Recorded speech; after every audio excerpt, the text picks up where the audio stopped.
ሰው እንዴት ማለት ነው? ሰው እንዴት ሰሞኑን ታዝባችሁታል? የሰሞኑን የሚዲያውን እንትን ግርግር ታዝባችሁታል? ግን እንደኔ ቤተሰብ ወላሂ እኔ በጣም የገረመኝና በጣም በቃ ያኔ ሰው በራሱ ህይወት ለካ ቢዚ መሆን ትቷል ብዬ እስከማስብ ድረስ ማለት ነው። እና በጣም የገረመኝ እና በጣም ደግሞ የደነቀኝ ነገር ነው ማለት ነው። አሰላሙ አለይኩም ወራህመቱላሂ ወበረካቱ። መጀመሪያው ሰላም ተሳልል ገባሁኝ እና ስለገረመኝ ነው ማለት የሰሞኑን የሚዲያው ግርግርና የሚዲያው ሁኔታ እስኪ ዝም ብላችሁ አስተውላችሁታል? ቤተሰብ የምሬን ነው የምላችሁ። እኔማ በጣም በቃ ለካ ሰው በሰው ህይወት ላይ ነው ያኔ ሀሳቡ በሰው ህይወት ነው ቢዚ የሆነው ብዬ እስከማስብ ድረስ ማለት ነው። እና አንዳንድ የተወሰኑ ያኔ ሁሉም አይደለም የተወሰኑ ሰዎች ናቸው። እና በጣም በቃ የገረመኝ እና በጣም የሆነ የአጀበኝ ነገር አለ። እና ሰሞኑን ያው ሚዲያውን ታውቁታላችሁ። ብዙ ነገር አለ አዳዲስ ነገሮች እና በተለይ ደግሞ እኛ ስደተኞች እኛ የመዳም ቅመሞች ማለት ነው በጣም ግርም የምትሉ ሰው ልጆች አላችሁ። በጣም ማለት ነው ያኔ ብዙዎች ማሻላ ጎበዞች ናቸው። በራሳቸው ተጣጥረው የሚኖሩ በራሳቸው ህይወትን ለማሸነፍ እንትን የሚሉ ናቸው።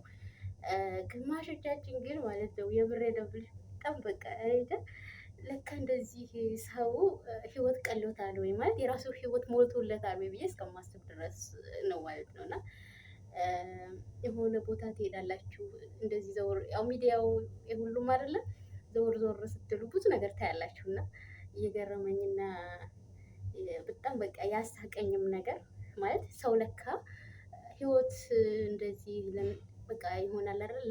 የእነሱ ህይወት ተስተካክሎላቸው ለሰው ህይወት የሚጨነቁ ሰዎች አይታችሁ ታውቃላችሁ? ያም ጥሩ ነው ያ ጥሩ ነው። ግን የራሱ ህይወት ሳይስተካከልለት ለሰው የሚጨነቅ ሰውስ ምን ትሉታላችሁ? የምር እና በጣም በቃ የምር ብላችሁ እኔ ብዙ ጊዜ ያኔ አንድ ከገባሁ ላይቭ ላይ አልገባም። በሰው ቤትም ከገባው ደግሞ ያኔ የሆነ ቦታ ላይ እገባለሁኝ። ትምህርትም ከሆነ ትምህርት፣ ጨዋታም ከሆነ ጨዋታ ገብቼ አዳምጬ እወጣለሁ። እና ብዙም እንደዚህ እንትን ግሩፕ ላይ እንደዚህ ገብቼ የማይሆኑ ወሬ እንደዚህ ምናምን ብዙም አይመቸኝም እና አልገባም። እና ሰውዱ ማለት ነው ሁለት ቡድን ይዘው የሚሰዳደቡ ሰዎች ሳይ ማለት ነው ባይ ዘ ዌይ ከነ ማለት ነው ከነ መፈጠራችሁ የማያውቋችሁ ሰዎች እነሱ ማለት ከነ መፈጠራችሁ የማያውቋችሁ ሰዎችን እናንተ የከሌ ደጋፊ ነኝ የከሌ ደጋፊ ነኝ ብላችሁ ስትሰዳደቡ የምሬን ነው የምላችሁ። የእናንተን የዋህነትም ተመለከትኩኝ። የእናንተም በቃ ይሆናል አይደለ? በቃ እኔ እንጃ እንዴት እንደምገልጸው በጣም በቃ የገረመኝ ማለት እኔ ብዙም ማለት ብዙም እንደዚህ ተጠቃሚ ያኔ ብዙ ጊዜ እንደዚህ አይነት ነገር ውስጥ አዳምጬም አላውቅም። ያው ስክሮል አድርጌ አልፋለሁ እንጂ ቆም ብዬ አላዳምጥም። እና ሰሞኑን እንደዚህም ብዬ ቆም ብዬ አንዳንድ ቦታ ሳዳምጥ ይገርመኛል። በቃ ማለት ያስቀኛል፣ ዘና ፈታ ያደርገኛል። ያው እኔ ፋን ነው የሚሆነው የምር ለምን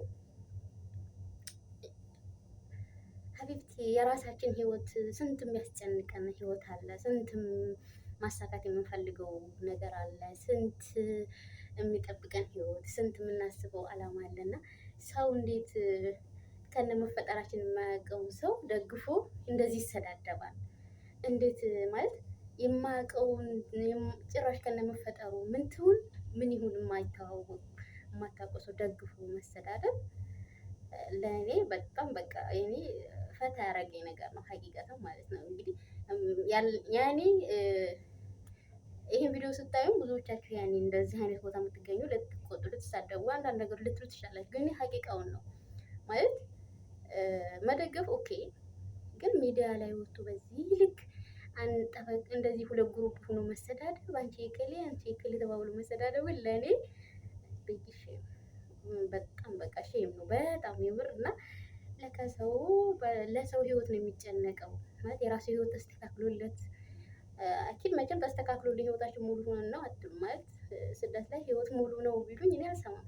ህይወቴ ሙሉ ናት ስደት ላይ ሆኖ የሰው ታዛዥ ሆኖ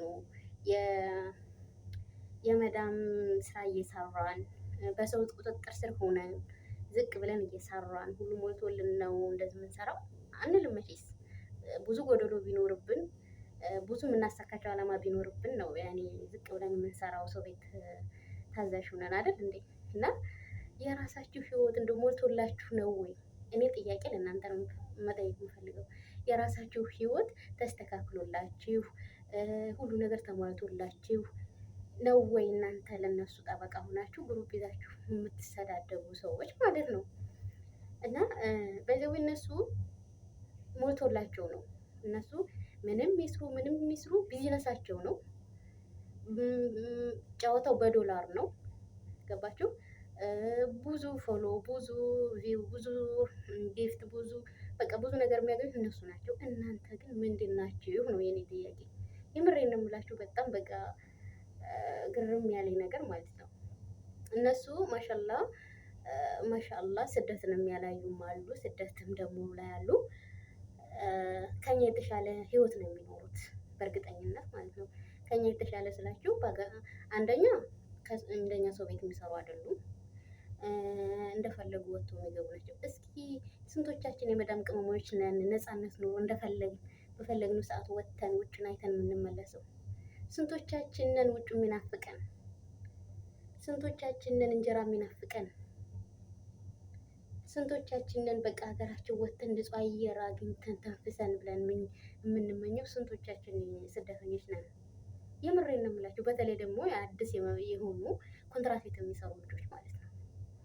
እና ብዙዎቻችን ከስንት አንድ ነው እንጂ ብዙዎቻችን ውጭን የሚናፍቁ የመዳም ቅመሞች ነን። ግን እኛ ለራሳችን ነፃነት ይህን ያህል ለምን አንከራከርም? ለራሳችን ለሰው እንደዚህ ጠበቃ ቆመን ከምንከራከር ለራሳችን የሆነ አይዲያ መተን ለምንድን ነው በራሳችን ህይወት ላይ ቢዚ ማንሆነው? ምን ይገረመኝ እሱ ነው። በቃ እኛ እኮ አንድ ሁነን እኛ ስደተኞች የመዳም ቅመሞች አንድ ሁነን ብንሰራ ብንተጋገዝ ዩቲዩብ ለራሱ በስነ ስርዓት ብንደማመር ብንደጋገፍ ከማንም በላይ ነን። ከማንም ደግሞ ምንም ነገር አንፈልግም ነበረ። ገባችሁ? ግን እኛ ለራሳችን አንሆንም። የምሬን ነው የምልህ። ለሰው ማሽቃበጥ ግን አንደኛ እኛ ነን። ለሰው ለማሽቃበጥ የለም ከኛ በላይ ማለት ነው። ለራሳችን ግን ዜሮ፣ ምንም ማናቅ የዋሆች፣ የምር የዋሆች ማለት በቃ እኛ ነን። የራሳችን እያረረብን የሰውን ሄድን የምናማስል።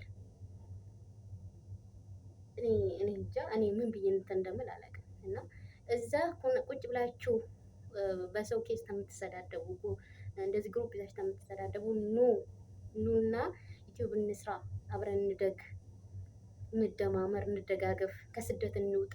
ያልደከመው ያለ ብዬ አላስብም። እኔ ስደት ላይ ሁሉም ደክሞታል። ግን አገር ብገባስ ምን ይዤ የሚለውን ፈርቶ ነው እንጂ ሁሉም ደክሞታል። እና ሁላችንም ተደጋግፈን አሁን ላይ ሚዲያው ማሻአላ ብዙ ነገር ይሰራል። ዩቲዩብ ከሰራሽ በደንብ ከተሰራ ይከፍላል። ፌስቡክም እንደዚህ ክፍያ ጀምሯል። ቲክቶክም እንደዚህ ክፍያ፣ ሁሉም ነገር ከተሰራበት ጥቅም አለው። እኛሳ ግን አልሆነ ቦታ እያሽቃበጥ ጊዜያችንን የምናባክን እስከ ዛሬ እሺ አለፈ ሳናውቅ ሳንጠቀምበት ያለፈው ጊዜ አለፈ። ግን አሁን ላይ ለምን አንነቃም? ለምን ለራሳችን ቢዚ አንሆንም? ለምን በራሳችን ህይወት ቢዚ አንሆንም? ለምን ለኛ አንድ ድርሃም አንድ ሪያል ለኛ ዋጋ አለው? ለምንድን ነው ታዲያ ለኛ ጥቅም ማስገኝ ነገር ላይ ቁጭ ብለን የምንሰዳደበው እና ሌላ ነገር የምንባባለው? የምር እኔ ሚዲያውን የታዘባችሁ ከሆነ ትረዱኛላችሁ ብዬ አስባለሁ። እና በጣም በቃ ለእኔ በጣም በቃ ማለት ያሳዝኑኛልም ይገርመኛልም። ሰው በሰው ህይወት ላይ ቢዚ ሆኖ ሲውል ሲያመሽ እስከ ሌሊቱ 8 ሰዓት ድረስ ማለት ነው። እና እባካችሁ እህቶቼ ከስደት እንድንወጣ